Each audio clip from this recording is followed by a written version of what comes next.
Hello बच्चों, स्वागत है आपका इस प्यारे से परिवार संसारपुर में, जिसमें आज की क्लास में हम लोग चर्चा करेंगे कक्षा 10 की गणित चैप्टर 3 का 1 साइड। ठीक है। और जो आज का जो चैप्टर है वो आपका दो चर वाले रैखिक समीकरण युग्म है। ठीक है। और आज पार्ट 3 हम सॉल्व करेंगे, क्योंकि पार्ट 1 और पार्ट 2 ये हम आपको प्रोवाइड करवा चुके हैं। ठीक है। यदि आपने उस क्लास को नहीं देखा तो डिस्क्रिप्शन में आपको लिंक मिल जाएगा, आप वहां से देख सकते हैं। ठीक है। चलिए शुरू करते हैं आज की क्लास। देखिए, ये सबसे पहले तो 6 अंक वाले प्रश्न है, वो भी दीर्घ उत्तरीय प्रश्न है। ठीक है। जो भी क्वेश्चन आपको करवाए जाएंगे वो मोस्ट इंपॉर्टेंट क्वेश्चन होंगे और प्रीवियस क्वेश्चन होंगे। आप देख सकते हैं एनसीईआरटी का प्रश्न 2023 में पूछा गया है। ठीक है। ऐसे फर्जी क्वेश्चन आपको नहीं करवाए जाएंगे। इसमें कहा गया कि बेंगलुरु के एक बस स्टैंड से यदि हम 2 टिकट मल्लेश्वरम के तथा 3 टिकट यशवंतपुर के खरीदे तो कुल लागत 46 रुपए है। कहने का मतलब ये है कि एक बस स्टैंड है, कहां पर? बेंगलुरु में। उस बेंगलुरु के बस स्टैंड से 2 टिकट खरीदे। कहां के लिए? 2 टिकट खरीदे कहां के लिए? मल्लेश्वरम के लिए। और 3 टिकट उसने खरीदे कहां के लिए? यशवंतपुर के। तो उसमें कुल जो लागत आई ना, वो 46 रुपए आई, ये कहना चाह रहा है। ठीक है। और कहा परंतु यदि हम 3 टिकट मल्लेश्वरम के और 5 टिकट यशवंतपुर के खरीदे तो कुल लागत 74 रुपए है।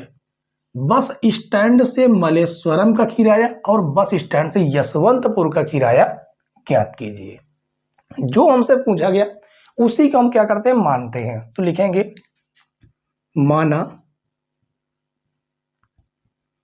माना बेंगलुरु के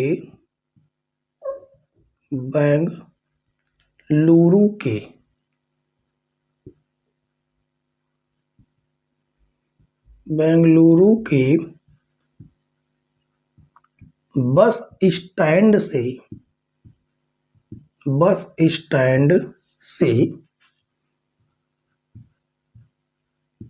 मल्लेश्वरम का किराया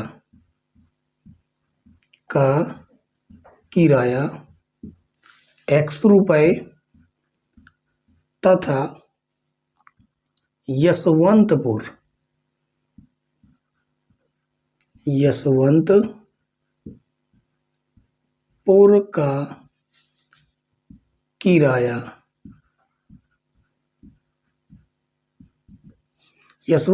का किराया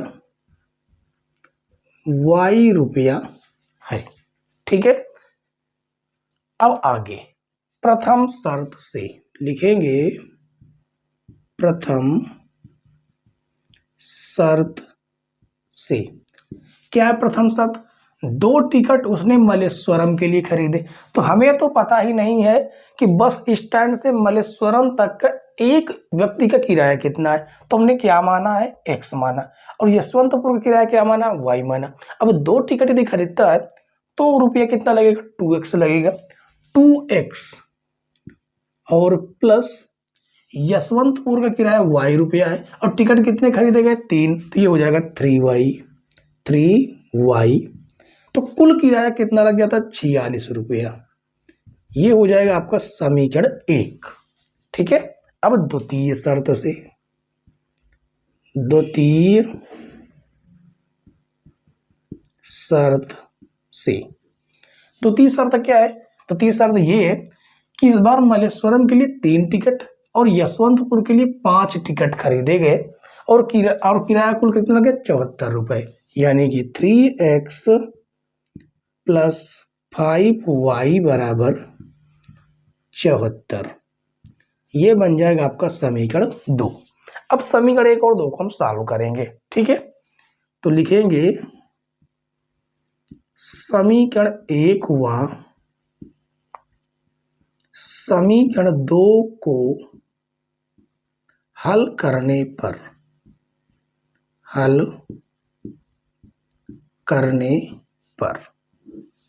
समीकरण 1 आपका 2x प्लस 3y बराबर 46 और 3x प्लस 5y बराबर 74, ये समीकरण 1 और ये समीकरण 2। अब दोनों को हल करने के लिए हमें करना ये पड़ेगा, या तो एक्स एक्स वाले नंबर बराबर हो जाए या तो वाई वाई वाले नंबर बराबर हो जाए। वाई वाले नंबर थोड़े से बड़े हैं, एक्स वाले छोटे हैं, तो अब क्या करते हैं 3 का गुणा ऊपर वाले समीकरण में करा देते हैं और 2 का गुणा नीचे वाले समीकरण में। जैसे ही कराएंगे हमें क्या मिलेगा, देखिए 3 दूनी 6x प्लस 3 त्रिक 9y बराबर तिछंग 18 के 8 हासिल 1, 3 चौको 12 1 13। ठीक है, उसके बाद अब 2 का गुणा करेंगे तो 2 तिहाई 6x प्लस 2 पंचे 10y बराबर 2 चौको 8 और 2 सत 14। अब दोनों को हल कर लें, हमें चिन्ह बदलना है, धन है तो ऋण, धन है तो ऋण, धन है तो ऋण, ये वाले आपके कट जाएंगे। 10y से 9y जाएगा तो 1y बचेगा, 8 में से 8 जाएगा 0, 4 में से 3 जाएगा 1, यानी यहां से फाइनल हमें y बराबर क्या निकल के आया 10। यानी कि यशवंतपुर का किराया तो y रुपया हो गया, तो सॉरी y रुपया माना गया था, 10 रुपये हो गए। अब y का मान हम समीकरण किसी में भी रख सकते हैं, 1 में या 2 में रख दें। ठीक है, तो लिखेंगे y का मान समीकरण 1 में रखने पर, ठीक है, समीकरण 1 ये रहा, तो हो जाएगा 2x प्लस 3, y का मान हो गया 10 और बराबर में 46। 2x प्लस 30 बराबर 46, धन से में जाएगा तो हो जाएगा 2x बराबर 46 माइनस 30, तो 2x बराबर 6 में 0 जाएगा 6, 4 से 1 जाएगा 3, ये आपका कट जाएगा, जिससे आपका x बराबर कितना आ जाएगा, x बराबर 8। तो लिखेंगे अतः बेंगलुरु के बस स्टैंड से मल्लेश्वरम का किराया 100 रुपया। ठीक है, अतः अब यहां पर आप लोग लिख लीजिएगा, क्या लिखना है, बेंगलुरु के बस स्टैंड से मल्लेश्वरम का किराया कितना है, 100 रुपया था, कितना है 8 रुपया, तथा यशवंतपुर का किराया 10 रुपया है। ठीक है, इतना आपको लिख लेना है। ठीक है बच्चों, तो उम्मीद है आपको ये क्वेश्चन बहुत ही बेहतरीन तरीके से समझ में आया होगा। समझ में आया हो तो वीडियो को लाइक जरूर कर दे। ठीक है, साथ में चैनल पर नए हो तो चैनल को जरूर सब्सक्राइब कर ले, अपने यार दोस्तों के पास वीडियो को ज़्यादा से ज़्यादा शेयर करें। ठीक है, ताकि उनकी भी तैयारी जो है वो एग्जाम वे से आराम से हो सके। ठीक है, चलिए क्वेश्चन नंबर 1 के बाद हम लोग सॉल्व करेंगे क्वेश्चन नंबर 2। क्वेश्चन नंबर 2 देखिए बच्चों, क्वेश्चन नंबर 2 में कहा गया कि ऋतु धारा के अनुकूल 2 घंटे में 20 किलोमीटर तैर सकती है और धारा के प्रतिकूल 2 घंटे में 4 किलोमीटर तैर सकती है। स्थिर जल में उसकी तैरने की चाल तथा धारा की चाल ज्ञात कीजिए। ऐसे क्वेश्चन बहुत ही सिंपल क्वेश्चन होते हैं, बस थोड़ा सा हमें ध्यान देने की जरूरत होती है। जहां पर अनुकूल और प्रतिकूल वाला कहे वहां पर 4 काम आपको बिना सोचे विचारे कर लेना। कौन कौन सा, 2 काम तो आपके ये हो गए कि उसकी तैरने की चाल और धारा की चाल मान लीजिए। ठीक है, तो लिखेंगे माना स्थिर जल में ऋतु के तैरने की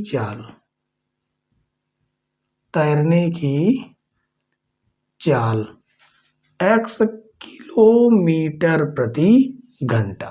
ठीक है, और धारा की चाल क्या मानेंगे, धारा की चाल हो जाएगी y किलोमीटर प्रति घंटा। तब लिखेंगे, देखिए 2 काम हो गए, ये तीसरा काम, ऋतु के अनुकूल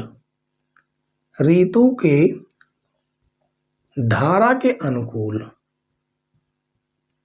धारा के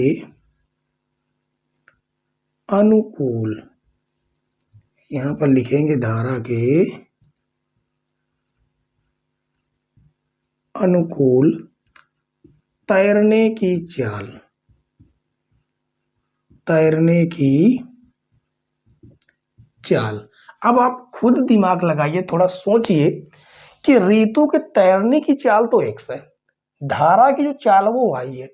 यदि आप ये बताइए, जब बचपन में आपने कभी किसी नहर में या किसी तालाब में नहाया हो जहां पर पानी बह रहा हो, तो यदि पानी की दिशा में आप लोग क्या करते हैं, तैरते हैं, तो बहुत तेजी से जाते हैं, क्योंकि वहां पर आपके तैरने की चाल और पानी की चाल दोनों जुड़ जाती है। ठीक है, इसलिए आपकी जो चाल होती है वो बढ़ जाती है। जबकि यदि विपरीत दिशा में यदि आप तैरते हैं तो वहां पर आपके तैरने की जो चाल होती है वो घट जाती है, क्योंकि पानी विपरीत दिशा से आ रहा है। तो इसलिए यहां पर क्या होती है कि ऋतु के और धारा के चाल आपस में क्या हो जाती है, जुड़ जाती है। कब? जब अनुकूल दिशा में हो, तो चाल हो जाएगी x प्लस वाई किलोमीटर प्रति घंटा। और लिखेंगे ऋतु के धारा के प्रतिकूल तैरने की चाल, तैरने की चाल क्या हो जाती, घट जाती, इसलिए माइनस कर देंगे। ठीक है, x माइनस वाई किलोमीटर प्रति घंटे, ये हो जाएगा। अब लिखेंगे प्रथम शर्त से, प्रथम शर्त से क्या है प्रथम शर्त? अनुकूल दिशा में 2 घंटे में 20 किलोमीटर तैर सकती है। ठीक है, तो यहां पर हम फार्मूला क्या लगा दें, आप कोई भी लगा सकते हैं, चाल बराबर दूरी बटे समय, समय बराबर दूरी बटे चाल, जो चाहे वो लगा सकते हैं। ठीक है, हम लगा रहे हैं फार्मूला समय बराबर दूरी बटे चाल। ठीक है, अब देखिए समय कितना लग रहा है, समय लग रहा है 2 घंटे, दूरी आपकी है 20 किलोमीटर, चाल आपकी कितनी है अनुकूल दिशा में, प्रथम शर्त में अनुकूल दिशा। ठीक है, अनुकूल दिशा में x प्लस वाई, तो 2 एक अन्नम 2, 2 दाम में 20, ये भाग से गुणे में आएगा, जिससे हो जाएगा x प्लस वाई बराबर 10, ये हो जाएगा समीकरण 1। अब लिखेंगे द्वितीय शर्त से, द्वितीय शर्त से, द्वितीय शर्त में भी यही फार्मूला लगेगा, समय बराबर दूरी बटे चाल। समय वही 2 घंटे है, 2 घंटे, दूरी इस बार 4 किलोमीटर है, और जो चाल है वो x माइनस वाई है कि विपरीत दिशा में। ठीक है, 2 एक अन्नम 2, 2 दूनी 4, ये भाग से गुणे में आएगा, तो x माइनस वाई बराबर 2, ये हो जाएगा समीकरण 2। अब समीकरण 1 और 2 को आराम से सॉल्व कर सकते हैं। ठीक है, तो लिखेंगे समीकरण 1 व समीकरण 2 को हल करने पर, हल करने पर, हल करेंगे, हो जाएगा x प्लस वाई बराबर 10, और x माइनस वाई बराबर कितना है, 2 है, ये है 2, x सॉरी वाई वाई वाले कट जाएंगे, x और x हो जाएगा 2x, 10 2 12, ये हो जाएगा x बराबर कितना, 6। x का मान समीकरण 1 में रखेंगे, यहां पर x का मान समीकरण 1 में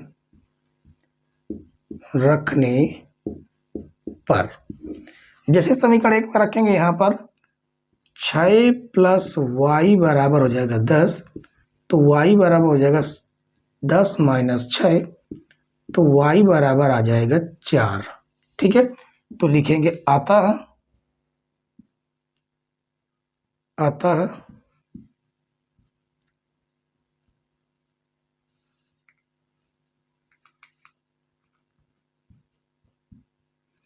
अतः ऋतु की चाल, ऋतु की चाल, ऋतु की तैरने की चाल, ठीक है, तैरने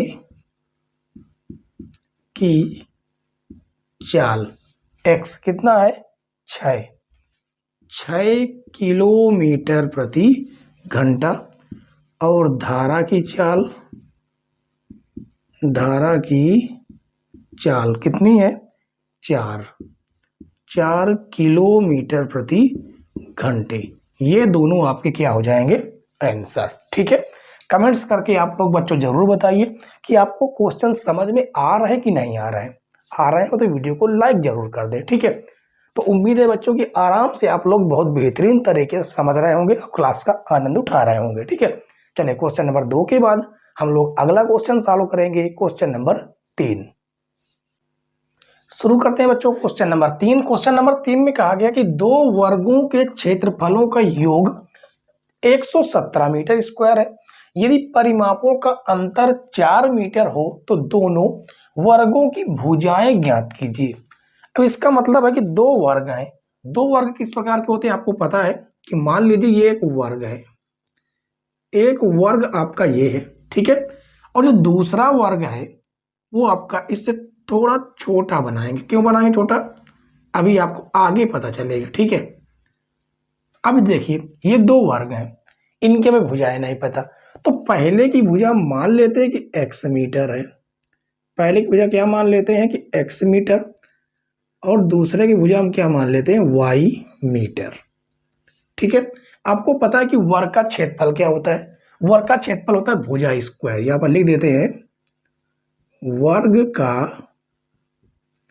क्षेत्रफल क्या होता है भुजा का स्क्वायर, ठीक है। और वर्ग का परिमाप क्या होता है, यहां पर लिख देते हैं वर्ग का परिमाप। वर्ग का परिमाप होता है 4 गुणे भुजा, 4 गुणे भुजा, ठीक है। हमने फार्मूला भी लिख दिया इसके अंदर। अब देखिए आगे, आगे हमसे सबसे पहले क्या कहा कि क्षेत्रफलों का योग जो है वो 117 है, ठीक है।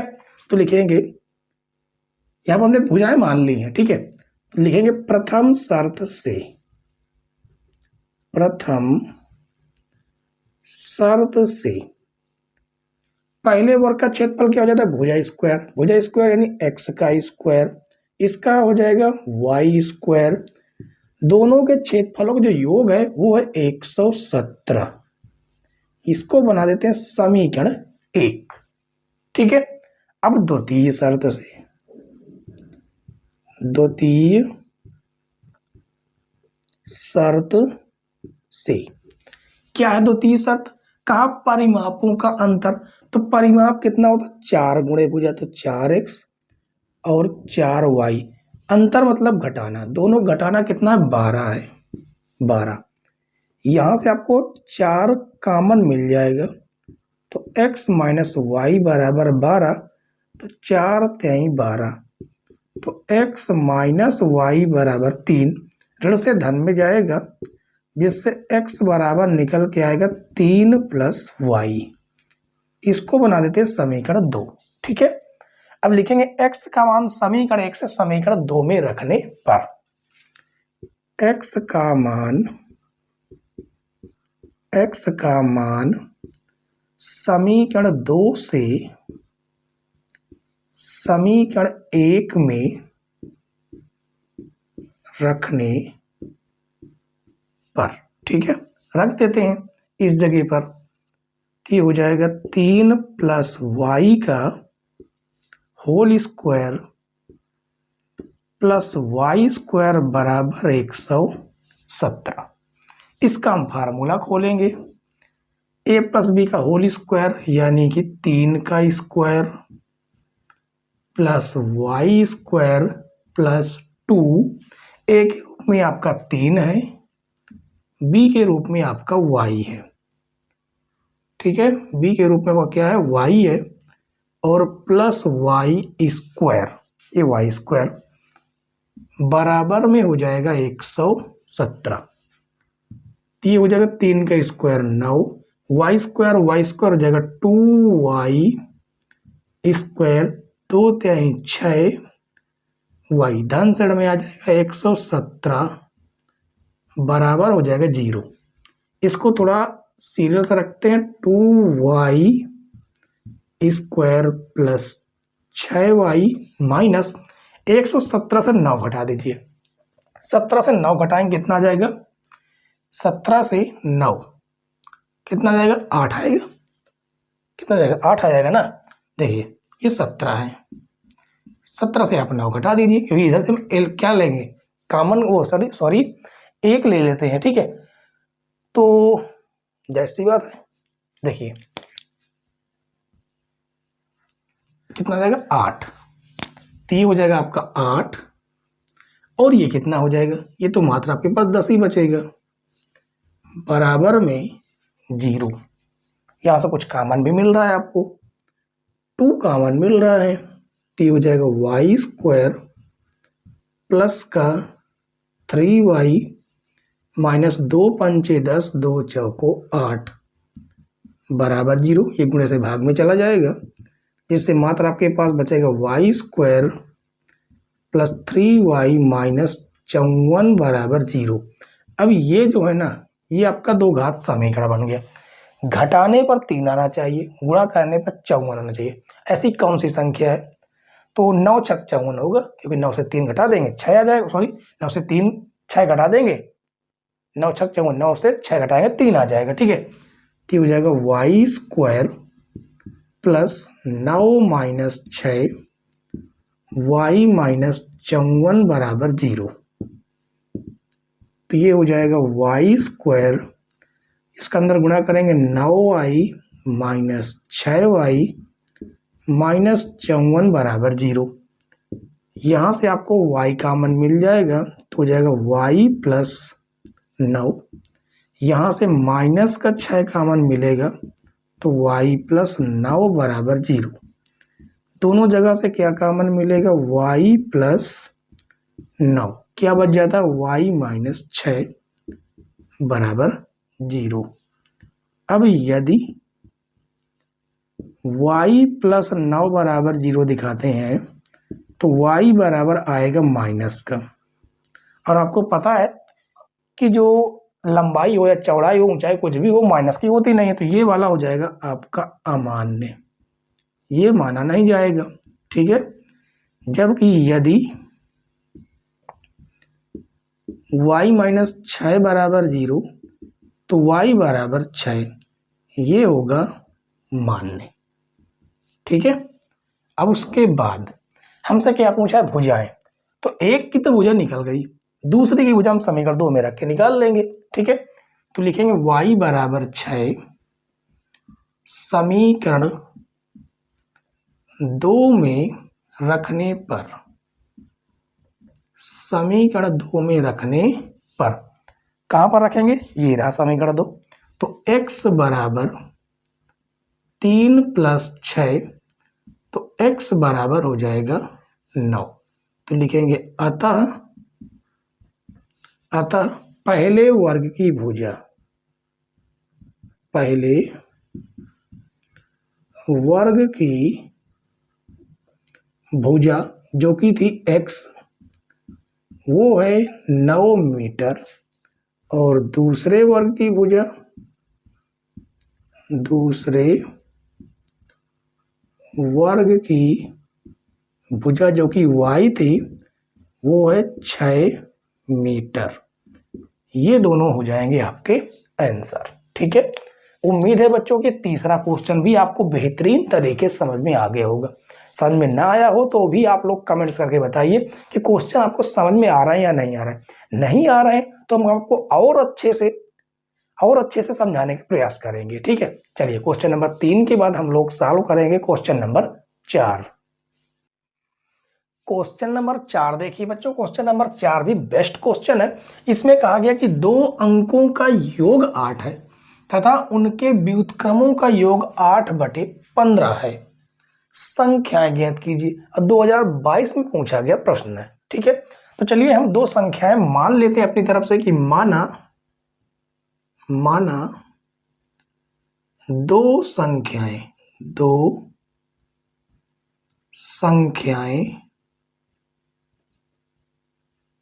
x तथा y है। ठीक है, प्रथम शर्त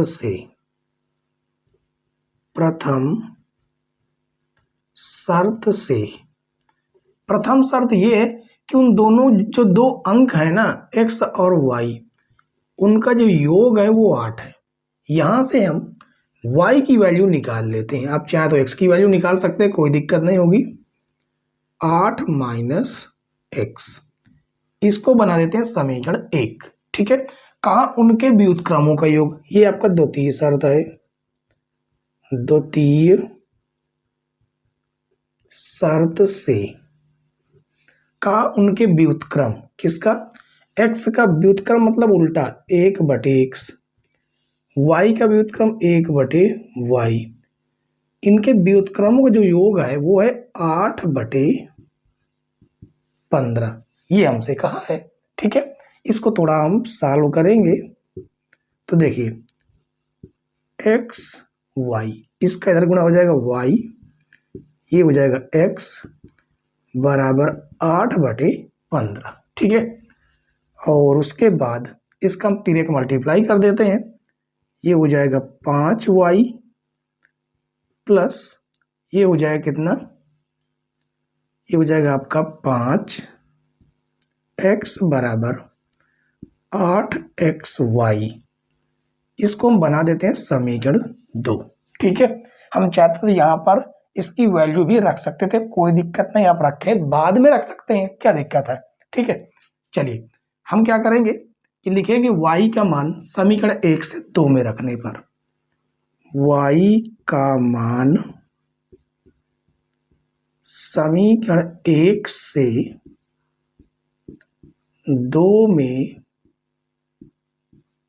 रखने पर, ठीक है, समीकरण 2 में रख देते हैं तो हो जाएगा x, y की जगह पर रखेंगे 8 माइनस x प्लस 5x बराबर 8x, y की जगह पर 8 माइनस x।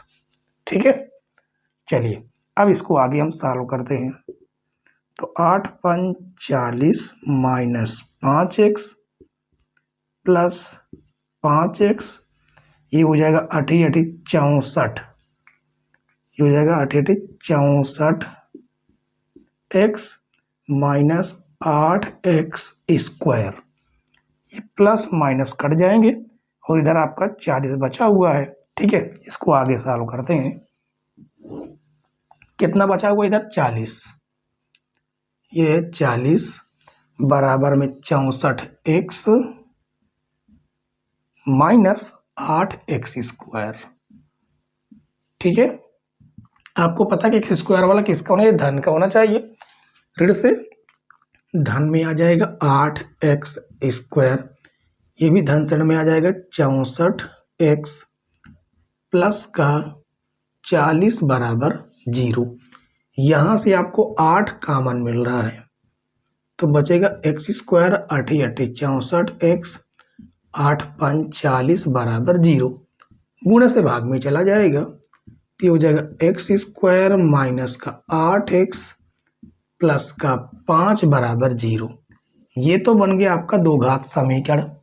इसे आगे हमें सॉल्व करना क्योंकि x और y हमें ज्ञात करना है। ठीक है, तो ये हो जाएगा x स्क्वायर माइनस, जोड़ने पर 8 आना चाहिए, गुणा करने पर 5 आना चाहिए, ऐसी तो कोई संख्या है नहीं, कुछ मिस्टेक हुआ हमारे ख्याल से। चलिए एक बार चेक कर लेते हैं, अंकों का योग 8 है। ठीक है, दोनों का अंक का योग 8 है, धन साइड में चला गया। ठीक है, तो तीसरे शर्त में कहा उनके व्युत्क्रमों का योग 8/15। अच्छा, यहाँ पर मिस्टेक है, ये 15 था, ये 5 बच गया, ये 5 बच गया। ठीक है, तो ये आपका कितना हो जाएगा 15, ये भी आपका 15 होगा। ठीक है, और 15 × 8 = 120 आएगा, ये आपका कितना आ जाएगा 15 × 8 = 120 हो जाएगा, और ये हो जाएगा आपका 15x, ये अब आपका नहीं कटेगा, ठीक है। ये तो अब आपका वैसे कटेगा ही, क्योंकि इसका इसमें गुणा हो जाएगा, ये भी 15 हो जाएगा। तो 15x प्लस 15x, ये प्लस माइनस आपके कट जाएंगे, तो ये आपका 120 बचता है। इधर बचेगा आपका 120, ठीक है। बाकी तो और आपका राइट चल रहा है, और ये भी आपका 120 रहेगा, 120। यदि 8 इसमें से कॉमन करना चाहें तो 8 एकन्नम 8, कितना बढ़ गया 4, 8 5 40, क्योंकि 15 8 120 होता है, तो 8 5 40। अब ठीक है, अब ये आपका यहाँ पर 15 आ जाएगा। अब राइट है, जोड़ने पर 8 आना चाहिए, गुणा करें 15। अब तो बिल्कुल सिंपल सा हो गया, क्योंकि आपको पता है कि 5 + 3 8 होता है, आपस में गुणा करेंगे तो 15 आ जाएगा, बराबर 0। x² माइनस का 5x माइनस का 3x प्लस 15 बराबर 0। दोनों से कॉमन क्या है? कॉमन है x माइनस 5, माइनस का 3 कॉमन है, x माइनस 5 बराबर 0। यहाँ से क्या कॉमन मिल रहा है? x माइनस 5 कॉमन मिल रहा है, तो बचेगा हमारे पास x माइनस 3 बराबर 0। यदि x माइनस 5 बराबर 0, तो x बराबर हो जाएगा 5, ठीक है। और यदि x माइनस 3 बराबर 0, तो x बराबर कितना हो जाएगा? 3। वैल्यू दोनों सही है, दोनों राइट है। तो फिर यदि हम इसका मान उठाकर यहाँ पर रखते समीकरण 1 में, तो आपका y बराबर कितना आ जाएगा? 3 आ जाएगा। यदि इसका मान उठाकर यहाँ पर रखते हैं तो y बराबर आपका फिर आ जाएगा कितना? 5।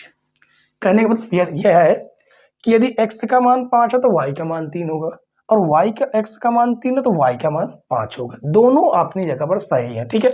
तो उम्मीद है बच्चों कि ये क्वेश्चन नंबर 4 भी आपको पूरी तरह से समझ में आ गया होगा, ठीक है।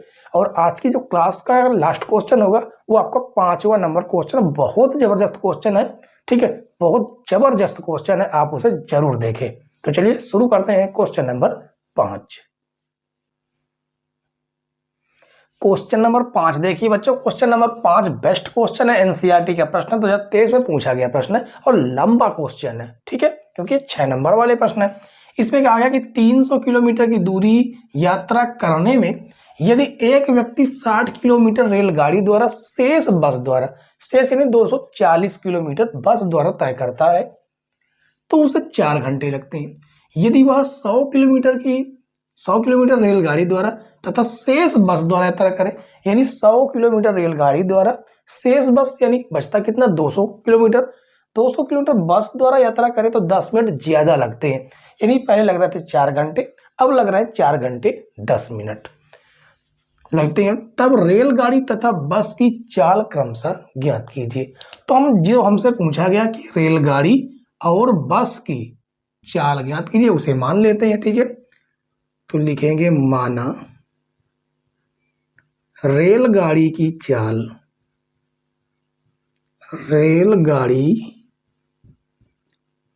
चाल, बराबर x किलोमीटर प्रति घंटा, बस की चाल बराबर y किलोमीटर प्रति घंटा, ठीक है। अब लिखेंगे प्रथम शर्त से। देखिए सबसे पहले हम थोड़ा सा फिगर बना लेते हैं, ठीक है, ताकि आपको और अच्छे से हम समझा सके। इसकी कुल दूरी कितनी है? 300 किलोमीटर, कुल दूरी है 300 किलोमीटर, ठीक है। अब पहली बार उसमें क्या कहा गया? पहली बार हमसे ये कहा गया है कि 60 किलोमीटर रेलगाड़ी द्वारा। अब यहां से प्रथम शर्त से है ये, ठीक है, 60 किलोमीटर वो रेलगाड़ी द्वारा चला, 60 किलोमीटर, तो बची हुई जो दूरी है कितनी? 240 किलोमीटर, 240 किलोमीटर वो बस द्वारा चलेगा। ये रेलगाड़ी द्वारा है, ये रेलगाड़ी द्वारा, और ये है बस द्वारा। ठीक है, तो इसी चीज को हम लिखते हैं प्रथम शर्त से। यहां पर लिखेंगे प्रथम शर्त से।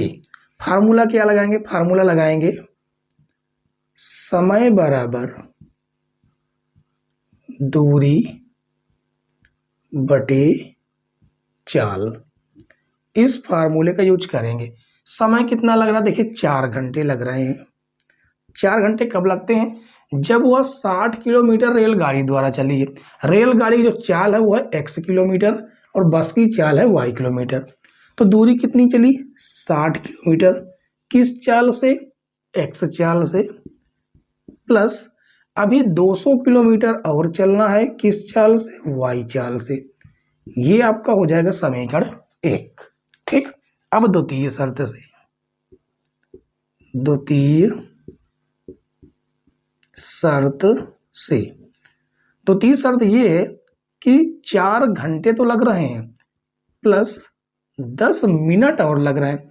मिनट को घंटे में हम कन्वर्ट कर लेते हैं तो 4 घंटे और ये 10 मिनट हो जाएगा। ठीक है, तो टोटल घंटे में बदल गया।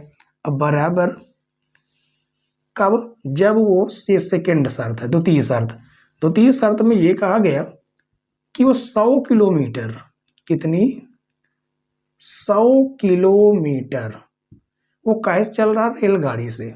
ठीक है, ये है रेलगाड़ी, रेलगाड़ी से।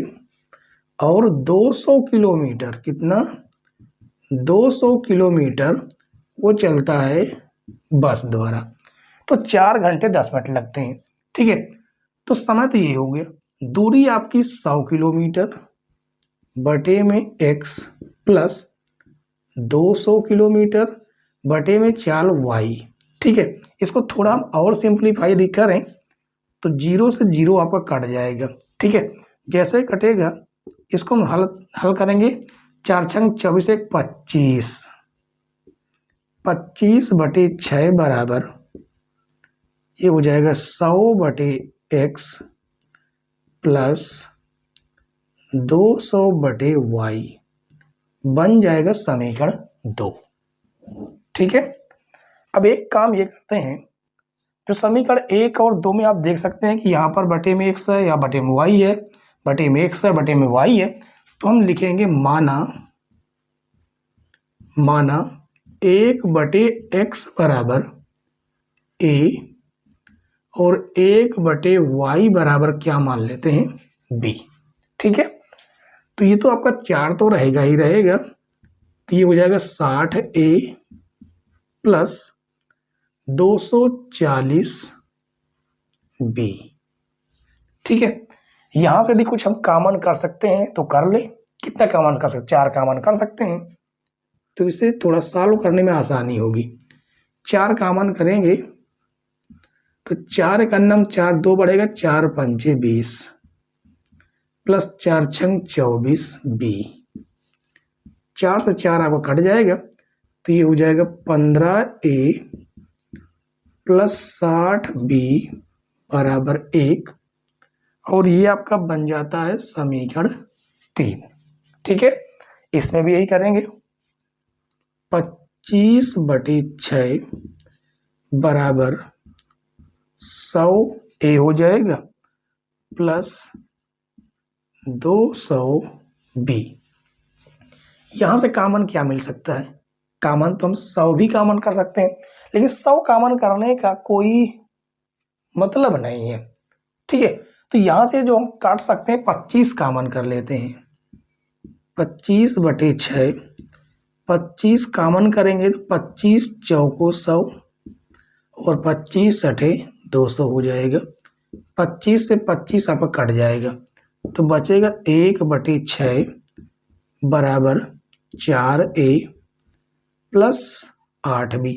भाग से गुणे में जाएगा, भाग से हम गुणे में ले जाएंगे तो हो जाएगा 1 बराबर 4 छंग 24A और 6 8 48B, ये B है। ठीक है, यानी फाइनल हमें मिल गया 24A प्लस 48B बराबर 1। ये बन जाएगा समीकरण 4। अब समीकरण 3 और 4 को हमें सॉल्व करना है। ठीक, तो लिखेंगे समीकरण 3 व समीकरण 4 को हल करने पर, समीकरण 3 व समीकरण 4 को हल करने पर कितना है, 15A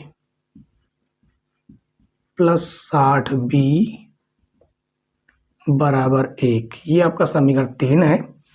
और 24A प्लस 48B बराबर है 1। ये रहा समीकरण आपका 4। दोनों को कैसे बराबर किया जाए बताइए। बराबर करने के लिए सबसे आसान तरीका क्या हो सकता है? आसान तरीका ये है कि इनका आपस में मल्टीप्लाई करा ले। ठीक है, और कोई तरीका हो सकता है क्या? इसमें यदि हम 10 से गुणा कर दें, हमें मेन मकसद हमारा ये है, क्या है कि B और B वाले एक ही नंबर हो जाए, सेम हो जाए। 10 से गुणा करेंगे कि हो जाएगा 480। इसमें कितने से गुणा कर देंगे, यार 480 हो जाएगा। इसमें हम गुणा कर देते हैं 8 से। कितने से, 8 से। तो 8 छंग 48, 480। 10 से गुणा किए 480 बराबर हो गया। आप चाहें तो 80 का ऊपर गुणा कर दे, 60 का नीचे गुणा कर दे। ठीक है, ऐसा कर सकते हैं। तो 15 अट्ठे 120A प्लस 8 छंग 48 0B बराबर 8। 10 से गुणा करेंगे, ये हो जाएगा 240A 480B बराबर 10। धन है तुरण, धन है तुरण, धन है तुरण, ये तो कट जाएंगे। 240 से 120 घटा लीजिए, 2 गुना है इसका। तो माइनस का 120A बराबर माइनस का 2 आएगा। माइनस से माइनस कट जाएगा और A बराबर आ जाएगा 2/120। काटेंगे तो A बराबर 1/60 आ गया। अब A का मान हम समीकरण कहाँ पर रखें? इसमें भी रख सकते हैं, इसमें भी रख सकते हैं। हम समीकरण 3 में रख देते हैं। ठीक है, तो लिखेंगे A का मान समीकरण 3 में